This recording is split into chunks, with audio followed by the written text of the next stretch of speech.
professional certified coach. I am the founder and the CEO of the Corey Robertson Coaching Academy for Leaders. I work mostly with leaders in high tech to help them build the kind of companies that they need to have a thriving workplace culture, to have super high engagement, to be able to attract and retain top talent, and to really be able to get their products and their services out there to the world and into the hands of the people who need them.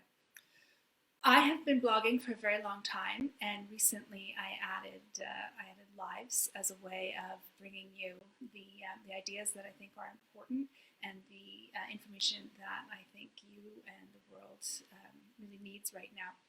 So my blog this week, I dropped it on Tuesday morning. It came out at 8 a.m. Those of you who are signed up for my newsletter, it's in your inbox. And for those of you who haven't seen it yet, you can go to my blog, excuse me, at www.coreyrobertson.com/blog. So the article that I'm talking to you about this week is called the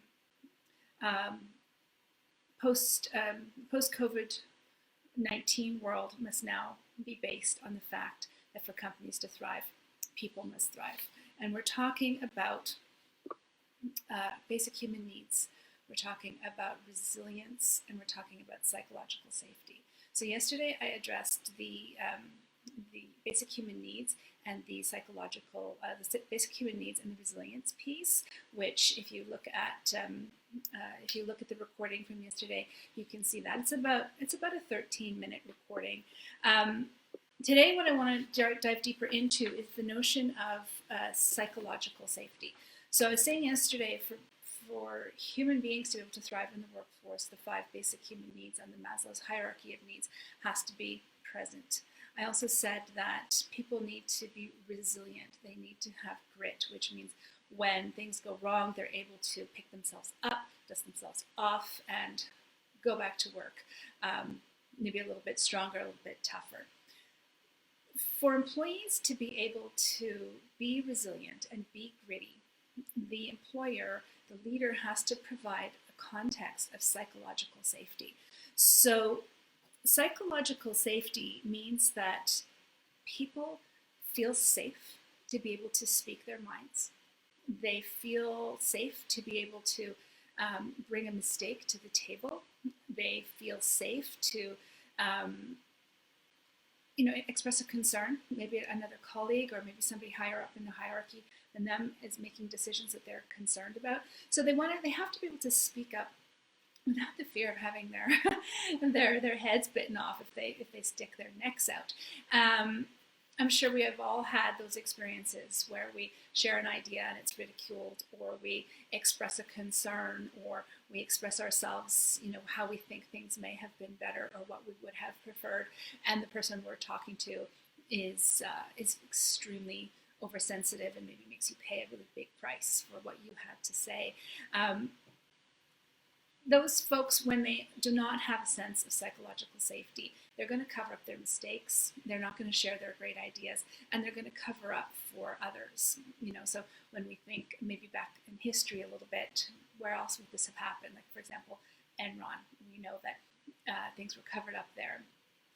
Probably a lot of people knew about it, but they didn't feel safe to be able to speak up about it. So that's what the leader has to do, is they have to set up the context for psychological safety. That's really up to you. So that's the culture that you build. That's about establishing trust.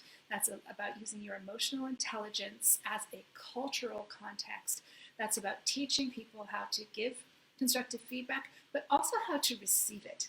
I was coaching a leader in a large company in the UK a few weeks ago, and he was talking about how psychological safety and implementing as part of their culture is a project that he's working on. And he got some feedback that one of the employees had said, complaint, so his manager gave him some constructive feedback, and then the employee complained. He said his psychological safety was threatened because he was asked to do something a little bit differently or correct some mistakes that he had been making. So that's a complete abuse of the notion of psychological safety. And people also have to learn how to take constructive feedback. That's part of the resilience. That's part of the grit piece. So you will find yourself with a much, much higher, more productive, more engaged environment where people have that sense of psychological safety. And that's really up to the leader. That's up to you to be able to put that in place.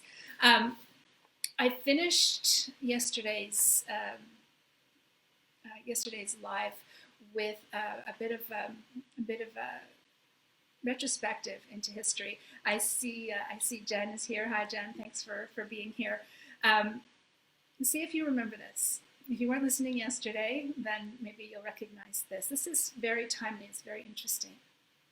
So it's referring to the French Revolution, and it was written in 1859. It goes like this. It was the best of times, and it was the worst of times. It was the age of wisdom. It was the age of foolishness. It was the epoch of belief. It was the epoch of incredulity. It was the season of light. It was the season of darkness. It was the spring of hope. It was the winter of despair. We had everything before us. We had nothing before us. We were all going direct to heaven. We were all going direct in the other way. In short, the period was so far like the present time that some of its noisiest authorities insisted on it being received for good or for evil in the superlative degree of compassion only. Isn't that amazing? That was Charles Dickens in the book, The Tale of Two Cities. And this could have been written today about the times we're living through now. We really do need a sense of psychological safety in the workplace. We need resilience, we need grit, and we need to remember the 5 basic human needs on the hierarchy that Abraham Maslow presented to us. Those of you who know me know that I've been saying for a very long time that for companies to thrive, people must thrive. And this is a time where companies or organizations, there is so much chaos, there's so much concern and uncertainty. Keep working on this. Keep remembering that your employees, they're working remotely, a lot of them, and you can't see how they're doing. You can't check in with them. If you would like some ideas on how to do that, please send me a comment or an email, and I will help you flesh out a really good activity for addressing the fears that people are having and putting them back into context so that they have a much, much stronger sense of control over what's going on in their lives on a day-to-day basis. This is how resilience is built. This is how grit is demonstrated. This is how psychological safety in the workplace is established. So if you have comments or questions about these topics, listen, check out the blog article. It's only about a 7-minute read. There are other articles in the blog relating to how you can cope with what's happening now in the COVID-19 situation with regards to the workplace. So once again, I am Corey Robertson. I am a professional certified coach, founder of the Corey Robertson Coaching Academy for Leaders, where we teach managers how to use coaching as a leadership style. So I'm getting more and more used to coming on and doing live videos. I'm building up to a rhythm of coming on a regular basis. So as soon as I hit that stride, I will let you know what the regular time will be and the regular day of the week so that we can meet here and we can start a conversation going and keep the conversation going on after the live. So stay well, be well, do well, stay well, and I will see you soon.